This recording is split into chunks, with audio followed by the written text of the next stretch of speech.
আল্লাহ রাব্বুল আলামিন বলেছেন রাদিয়াল্লাহু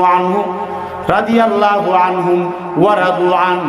আল্লাহ রাব্বুল আলামিন তাদের উপর সন্তুষ্ট আর তারাও মহান আল্লাহর উপর সন্তুষ্ট।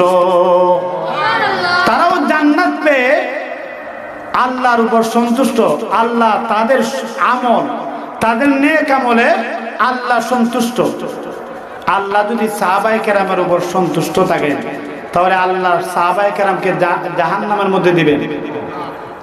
আপনারা দেখি কথা বলেন না, আরো জোরে বলেন।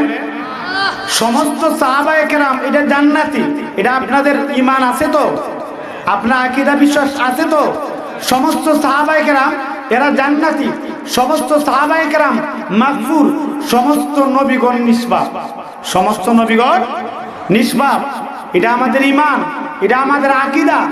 কেউ যদি বলে নবীগণ মাসুম নন, নবীগণ কেউ যদি বলে গুনাহগার, তাহলে তার ঈমানই থাকবে না। বুঝতে পারছেন? সমস্ত নবীগণ নিষ্পাপ, সমস্ত নবীগণ নিষ্পাপ। আমাদের নবী বিশ্ব নবী রাহমাতুল লিল আলামিনকে আল্লাহ রাব্বুল আলামিন ঘোষণা দিয়েছেন লিয়াগফিরা লাকাল্লাহু মা তাকাদ্দামা মিন যামবিকা ওয়া মা তাআখার। বলেন না সুবহানাল্লাহ।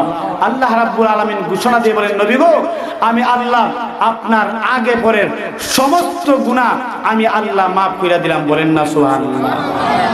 এজন্য আম্মা জান আয়েশা বলেন, বুখারীর রিওয়ায়াত, আম্মা জান আয়েশা রাদিয়াল্লাহু তাআলা আনহা বলেন, আমি নবীজিকে দেখি যে নবীজি এত লম্বা নামাজ পড়েন, এত লম্বা নামাজ পড়েন, লম্বা নামাজ পড়ার কারণে বিশ্ব নবীর পা মুবারক ফুলিয়া যাইত। বলেন না সুবহানাল্লাহ।